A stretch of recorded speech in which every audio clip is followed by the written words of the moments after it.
Now we are beginning on the third part of electrochemistry, जहाँ पर हम लोग पढ़ते हैं इलेक्ट्रोलाइटिक कंडक्टेंसेस के बारे में। तो ये जब हमने पढ़ लिया, पहला हमारा जो पार्ट था वो अबाउट इलेक्ट्रोकेमिकल सेल के बारे में था, जहाँ पर आपने गैल्वेनिक सेल के बारे में डिटेल पढ़ा, आपने नर्स्ट इक्वेशंस देखे, उसके क्वेश्चंस को देखे। सेकेंड पार्ट हमारे पास था अबाउट इलेक्ट्रोलाइटिक सेल के बारे में। वहाँ पर आपने देखा कि इलेक्ट्रोलाइटिक सेल क्या होता है, वहाँ पर क्या क्या चीज़ें होती हैं, इलेक्ट्रोलाइसिस पे क्या क्या प्रोडक्ट्स ऑब्टेन्ड होते हैं, और उसके बाद आपने पढ़ा फैराडे लॉ के बारे में। अब ये जो थर्ड पार्ट होता है उसमें हम लोग क्या पढ़ेंगे, अबाउट इलेक्ट्रोलाइटिक कंडक्टेंसेस। यहाँ पर आप लोग कोलरॉश लॉ पढ़ोगे। तो आप इसमें क्या पढ़ोगे, आप पढ़ोगे इसमें कोलरॉश लॉ के बारे में, ठीक है, जो बहुत ही इंपॉर्टेंट है। यहाँ से सवाल हमेशा ही आते हैं और ये बहुत ही इम्पॉर्टेंट पार्ट हो चुका है, ठीक है। पहले बच्चे इसको छोड़ देते थे कि कोई तो आखिरी का पार्ट हो गया है, इसमें क्या ही सवाल आएंगे, बट यहाँ से सवाल आते हैं और ये बहुत ही इम्पॉर्टेंट है। तो हम क्या पढ़ते हैं, एक बार मैं आपको वापस से एक जो ब्रीफ होता है मैं देती हूँ आपको इलेक्ट्रोकेमिस्ट्री का। इसमें आपने क्या पढ़ा, इसमें आपने पढ़ा about the inter convergence of electrical energy and chemical energy. मतलब इलेक्ट्रिकल जो है वो केमिकल में कन्वर्ट हो रही थी और जो केमिकल हमारे पास है वो इलेक्ट्रिकल में कन्वर्ट हो रही थी। आपने पढ़ा इंटर कन्वर्जेंस के बारे में।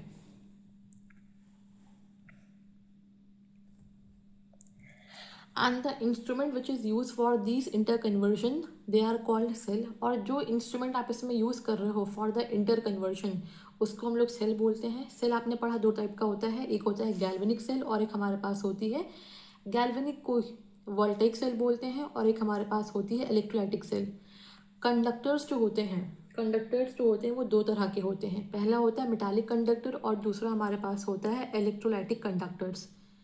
केमिस्ट्री में आप मेनली इलेक्ट्रोलाइटिक कंडक्टर्स के बारे में ही देखोगे। कंडक्टर्स के बारे में क्यों पढ़ रहे हैं, क्योंकि इस चैप्टर में we are talking about flow of electricity.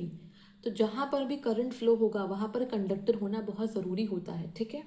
इसलिए हम लोग यहाँ पर कंडक्टर्स के बारे में पढ़ेंगे। तो यहाँ पर आपको सिर्फ एक ब्रीफ दिखा रही हूँ मैं कि कंडक्टर्स कितने तरह के होते हैं।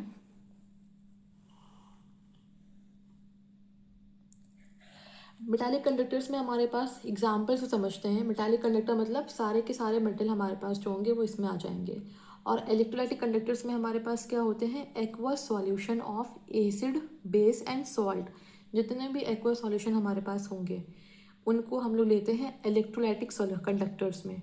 एक्वस सॉल्यूशन क्यों लिया गया है, क्योंकि they can break into their ion, वो अपने आयंस में कम्प्लीटली डिसोसिएट हो जाते हैं।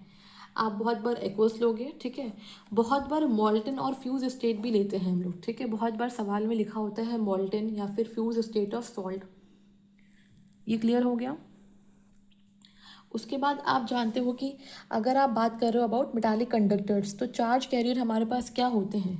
मेटालिक कंडक्टर्स में जो चार्ज कैरियर होते हैं वो फ्री इलेक्ट्रॉन्स होते हैं, बाउंडेड इलेक्ट्रॉन नहीं होते हैं, फ्री इलेक्ट्रॉन्स होते हैं जो आउटर मोस्ट शेल में घूम रहे होते हैं। और इलेक्ट्रोलाइटिक कंडक्टर्स में हमारे पास चार्ज कैरियर क्या होते हैं, फ्री आयंस होते हैं। आयन नहीं होंगे, फ्री आयंस होंगे, ठीक है, जो मूव कर सकेंगे फ्रीली, जो किसी अट्रैक्शन के अंडर में नहीं होंगे। वो आयन रिस्पॉन्सिबल होते हैं for the conductor, for the conductivity of current.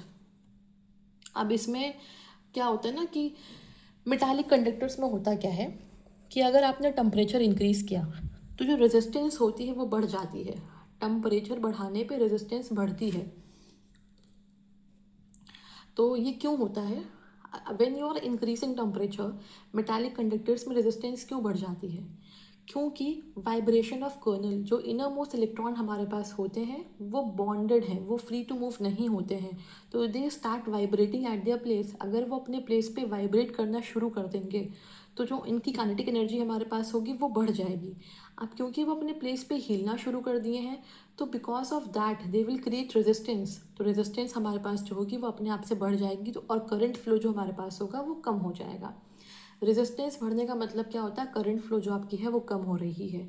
But in the case of electrolytic conductors में क्या होता है, जब आपने टेम्परेचर बढ़ाया तो रेजिस्टेंस जो हो रही है वो कम हो जा रही है। रेजिस्टेंस कम क्यों होती है, मान लो आपने एक वेसल ले लिया है, इसमें क्या है आपके NaCl ले लिया है, आपने इसको हीट किया। ये जब भी आपने NaCl एक्वस लिया तो सिंपल सी बात है वो अपने आयंस में डिसोसिएट तो होगा ही होगा। अब क्या होता है, आपने इसको हीट किया, मतलब आपने टेम्परेचर इंक्रीज़ किया, तो जो ये आयंस होंगे इनके बीच में जो इंटरआयनिक अट्रैक्शन था वो कम होगा और they start moving far away, वो दूर दूर भागना शुरू कर देंगे। अगर वो दूर दूर भागेंगे तो उनकी जो इंटरआयनिक अट्रैक्शन होगी वो अपने आप से कम हो जाएगी और इनकी जो मोबिलिटी होती है वो बढ़ जाएगी। तो मोबिलिटी बढ़ जाएगी तो जो कंडक्टेंस होती है वो बढ़ जाएगी, तो रेजिस्टेंस अपने आप से कम हो जाती है। ठीक है, तो आप मेनली याद करो कि मेटालिक कंडक्टर्स में अगर आपने टेम्परेचर इंक्रीज़ किया तो रेजिस्टेंस जो होती है वो भी बढ़ जाती है। But in case of electrolytic conductors जिसे हमें मेनली पढ़ना है, उसमें टेम्परेचर बढ़ाने पर रेजिस्टेंस जो है हो रही है वो कम हो जा रही है। ठीक है, अब हम लोग जब भी केमिस्ट्री में पढ़ते हैं तो जो हम लोग इसमें क्या पढ़ते हैं अबाउट द इलेक्ट्रोलाइट, और इलेक्ट्रोलाइट के रिस्पेक्ट में जो कंडक्टेंस का टर्म होता है उसको बोलते हैं इलेक्ट्रोलाइटिक कंडक्टेंसेस, कंडक्टेंसेस बोलते हैं। ठीक है, पहले हमारे पास क्या होता है, इसमें आता है रेजिस्टेंस जिसको आप कैपिटल आर से डिनोट करते हो। रेजिस्टेंस क्या होती है, the property of electrolyte solution. यहाँ पर आप जो भी चीज़ पढ़ोगे वो किसके रिस्पेक्ट में पढ़ोगे, इन रिस्पेक्ट ऑफ इलेक्ट्रोलाइट। ठीक है, the property of electrolyte solution which oppose the current flow, जो करंट फ्लो को अपोज कर रहा होता है। आप जो फॉर्मूला हमारे पास है वो सेम एज फिजिक्स होगा यहाँ पर, लेकिन जो कंसेप्ट आपका है वो आप किस पे अप्लाई करोगे, आप अप्लाई करोगे इलेक्ट्रोलाइट सॉल्यूशन पे। तो V equals to I into R होता है, तो R will be V upon I. इसकी जो यूनिट हमारे पास होती है वो क्या होती है, ओम होती है। ठीक है, ये हमारे पास हो गया अबाउट रेजिस्टेंस। ठीक है, नेक्स्ट अब हमारे पास होती है कंडक्टेंस।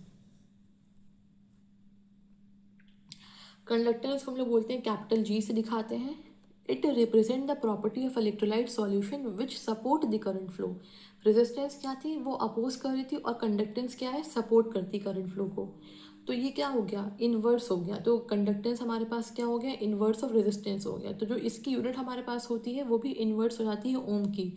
तो इसको आप लोग बोलते हो ओम इन्वर्स, या फिर बोलते हैं उसको मोह। उल्टा पढ़ेंगे तो वो हमारे पास मोह हो गया, या फिर इसको हम लोग बोलते हैं साइमन। ठीक है, कैपिटल एस से लिखते हैं।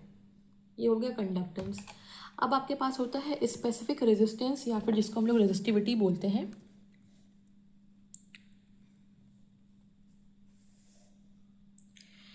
यहाँ पर हमने दो इलेक्ट्रोड्स ले लिए हैं। ठीक है, ये आपके दो इलेक्ट्रोड्स हो गए, और इसके बीच में आपने कोई भी सॉल्यूशन जो है वो भर दिया, कोई भी इलेक्ट्रोलाइट का सॉल्यूशन भर दिया है। अब इसमें करंट पास करने के लिए हमने इसको बाहर बैटरी से जोड़ दिया है। तो ये क्या बन गया है, एक कंप्लीट सेल हमारे पास बन के आ गया है। ठीक है, यहाँ पर आपने 2 पैरेलल इलेक्ट्रोड्स ले लिए हैं, बीच में आपने इलेक्ट्रोलाइट सॉल्यूशन ले रखी है, और करंट पास करने के लिए आपने इसको बाहर से बैटरी से जोड़ दिया है। अभी हमारे पास कंप्लीट सेल बन गया है। ठीक है, अब हमने देखा, और जो ये हमारे पास दो पैरेलल इलेक्ट्रोड्स हैं उनके बीच की डिस्टेंस हमने बोल दी है कि ये L हमारे पास होती है, और जो ये इलेक्ट्रोड हमारे पास है इसकी लेंथ होगी और हमारे पास ये हाइट होगी। तो हमारे पास ये क्या हो गया, एरिया ऑफ इलेक्ट्रोड्स हो गया।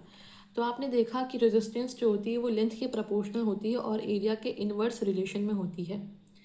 आप इसको रो से लिखते हैं, इसको बोलते हैं रो। तो जो रेजिस्टेंस हमारे पास होती है वो लेंथ के प्रोपोर्शनल होती है और एरिया के साथ में इनवर्स रिलेशन में होती है। यहाँ पर लेंथ क्या है, length is not length of, जब आपने फिजिक्स में पढ़ा था लेंथ क्या होती है, वहाँ पर लेंथ ऑफ कंडक्टर होती है। यहाँ पर हमारे पास लेंथ क्या होती है, एल जो हमारे पास होती है वो distance between both the electrode, इस इलेक्ट्रोड के बीच में और इस इलेक्ट्रोड के बीच में जो डिस्टेंस है वो दिखाती है।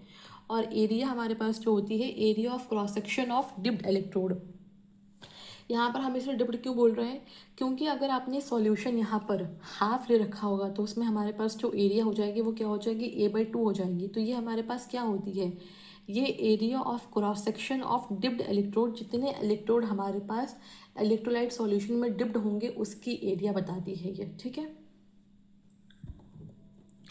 तो क्या निकल के आया हमारे पास, यहाँ से निकल के आया कि जो हमारे पास R है वो प्रोपोर्शनल टू L/A हो गया।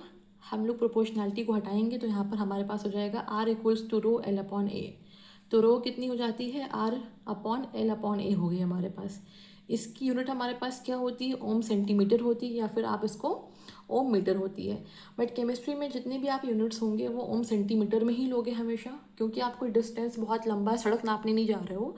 जो आप सॉल्यूशन लोगे वो नॉर्मली, या फिर जो अभी आप कंडक्टर लोगे वो नॉर्मली सेंटीमीटर में ही होता है। तो मोस्टली ये प्रिफर्ड होती है, ये बहुत कम होती है। ठीक है, अब इसमें एक बहुत ही इम्पॉर्टेंट टर्म आता है जो लेंथ हमारे पास होती है जिसको हमने एल से लिखा था, और एरिया फॉर सेम सेल, अगर हमने सेम सेल रखा है, ठीक है, सेल हमारे पास जो है वो सेम है और हमने उसमें डिफरेंट इलेक्ट्रोलाइट का सॉल्यूशन फिल कर दिया। पहले हमने मान लो उसमें फिल कर दिया NaCl, फिर हमने उसमें फिल कर दिया KBr, फिर हमने उसमें फिल कर दिया AgNO3। तो क्या इलेक्ट्रोलाइट चेंज करने से क्या हमारे पास लेंथ और एरिया चेंज हो गया? नहीं। Length and area for the same cell, अगर आपने सेल को सेम रखा है, remain same independent of nature of electrolyte solution, मतलब आपने कोई भी इलेक्ट्रोलाइट उसके अंदर फिल्ड की है लेकिन जो लेंथ और एरिया है वो चेंज नहीं हो रहा है, वो इंडिपेंडेंट है। तो इसका मतलब L/A जो होती है वो कांस्टेंट रहती है, इसको हम लोग क्या बोलते हैं? Cell constant. और इसकी रिप्रेजेंटेशन कैसे होती है? G* से होती है, ठीक है। अब जो लेंथ हमारे पास होती है वो मीटर में होती है या फिर सेंटीमीटर में होती है, और जो एरिया होती है वो मीटर का स्क्वायर या फिर सेंटीमीटर स्क्वायर में होती है। तो इसकी यूनिट क्या निकल के आती है? इसकी आती है पर सेंटीमीटर या पर मीटर के फॉर्म में आती है, ठीक है। तो ये बहुत ही इंपॉर्टेंट है। For a same cell the value of cell constant always remain constant. अगर सेल सेम है, अगर कहीं पर भी बोल देगा किस बात सेम सेल की हो रही है, तो जो G* हमारे पास होगा वो सेम होगा, और G* हमारे पास क्या होती है? L/A हो जाती है। और it is independent of nature of electrolyte solution filled in between the electrodes, ठीक है। अब हमारे पास आता है कि रेजिस्टिविटी होती क्या है आखिर में? रेजिस्टिविटी होती क्या है आखिर में? अगर आपने लेंथ को 1 सेंटीमीटर ले लिया है और एरिया हमारे पास 1 सेंटीमीटर स्क्वायर होती है, तो वॉल्यूम हमारे पास क्या होती है? Volume equals to A × L होती है, ठीक है। तो वॉल्यूम हमारे पास क्या निकल के आती है? 1 सेंटीमीटर क्यूब आ जाती है, ठीक है। मतलब इसमें अगर हमने लेंथ को 1 सेंटीमीटर ले लिया है और इसको हमने 1 सेंटीमीटर स्क्वायर ले लिया है, तो जो R हमारे पास होती है वो रो के बराबर हो जाती है।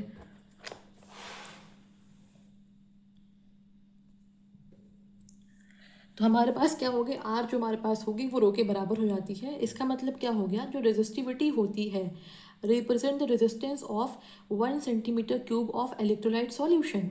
जो रेजिस्टिविटी है वो किसके बराबर हो गई? वो रेजिस्टेंस के बराबर हो गई। या फिर आप बोल सकते हो रेजिस्टिविटी रेजिस्टेंस के बराबर होती है for length 1 centimetre and area 1 centimetre square. या फिर आप बोल दो simply volume 1 centimetre cube of electrolyte solution, ठीक है। ये आपका बहुत इंपॉर्टेंट टर्म है, आपको ये चीज़ याद होनी चाहिए। या फिर आप इसमें बोलो लेंथ के बारे में, एरिया के बारे में, या फिर आप सिंपली लेंथ और एरिया को वॉल्यूम से रिप्लेस कर दो। तो रेजिस्टिविटी जो होती है वो दिखाती है resistance of 1 centimetre cube of electrolyte solution.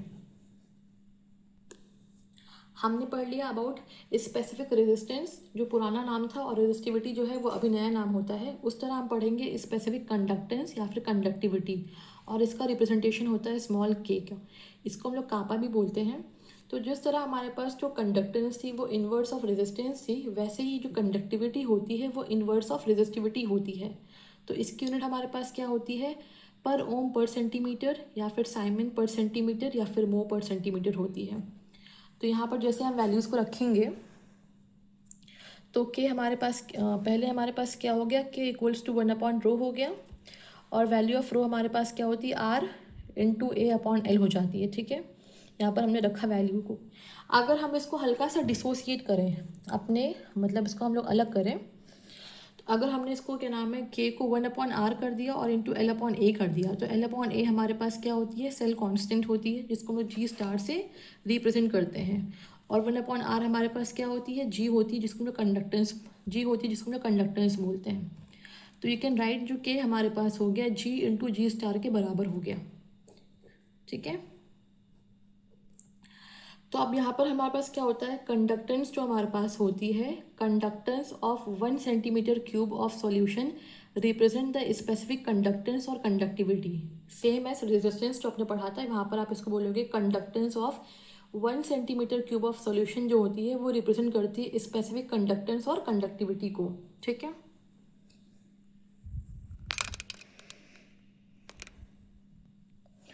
Now हमारे पास एक आता है रिलेशन G* और R के बीच में क्या रिलेशन होती है। तो आप जानते हो R क्या होती है? रेजिस्टेंस होती है। G* हमारे पास क्या होती है? सेल कांस्टेंट होती है, जिसको हम लोग बोलते हैं L/A।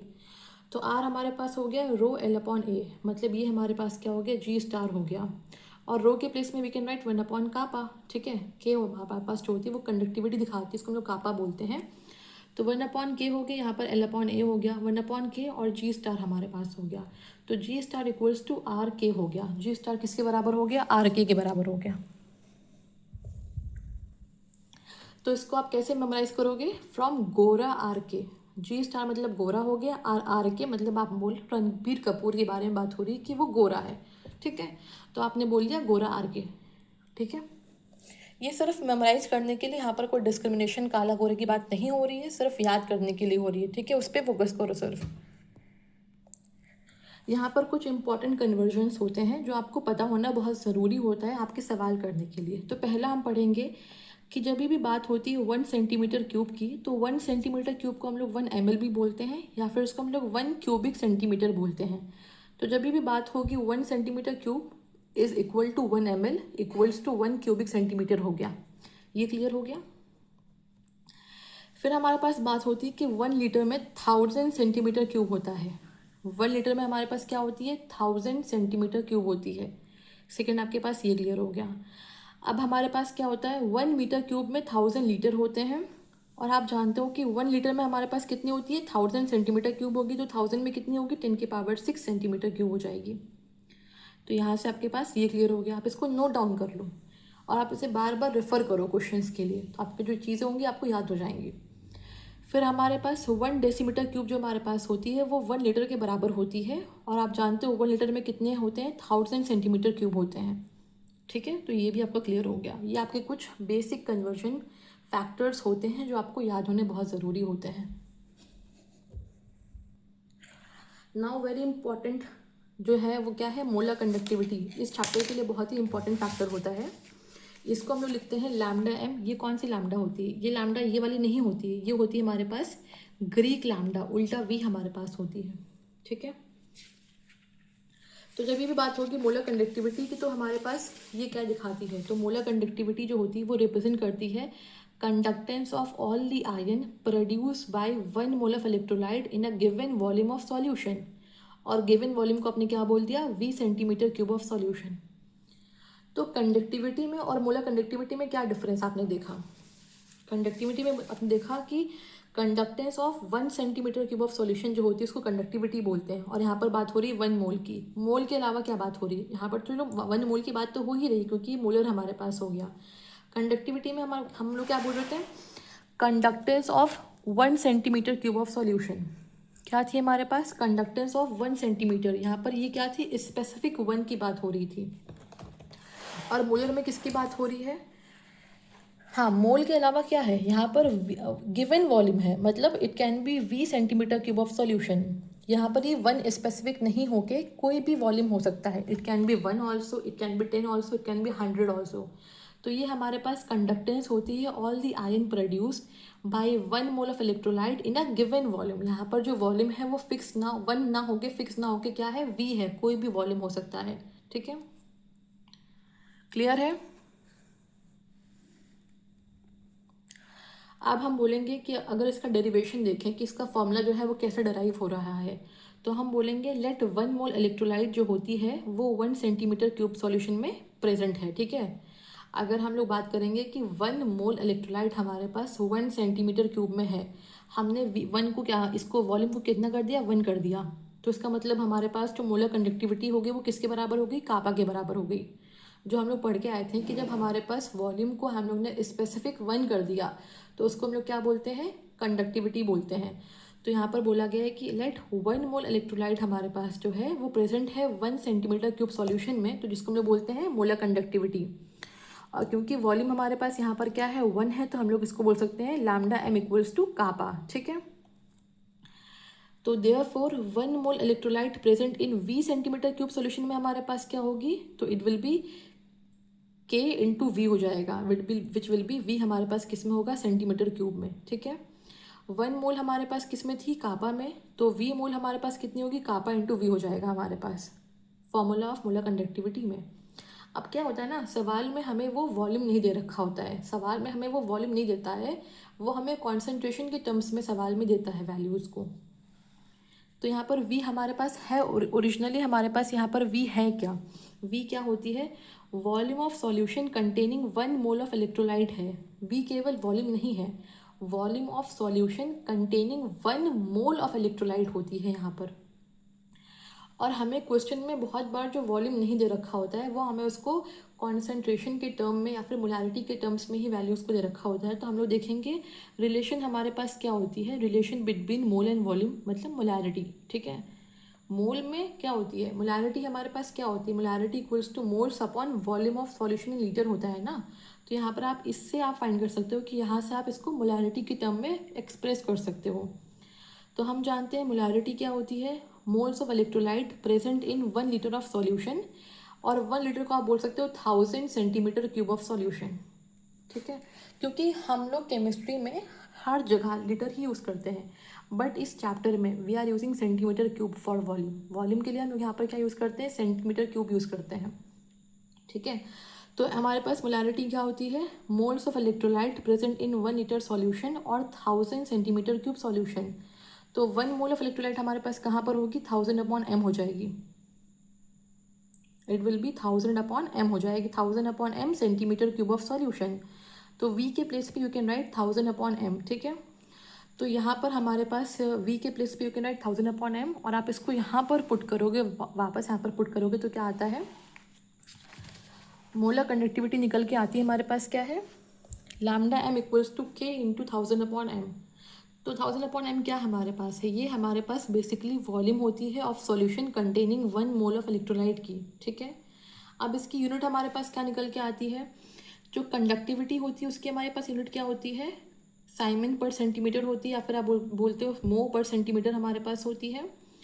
और 1000 हमारे पास क्या है, कांस्टेंट नंबर है। मोलारिटी की हमारे पास क्या होती है, मोल पर लीटर, बट यहाँ पर आप क्या करोगे, मोल पर सेंटीमीटर क्यूब कर दोगे इसको। ठीक है, तो यहाँ से आपका क्या आता है, मोह सेंटीमीटर स्क्वायर पर मोल। ये जो पर मोल हमारे पास है ये दिखाती है कि आप किसकी बात कर रहे हो, मोलर कंडक्टिविटी की बात कर रहे हो। मतलब ये जो यूनिट हमारे पास होता है is use for the identification.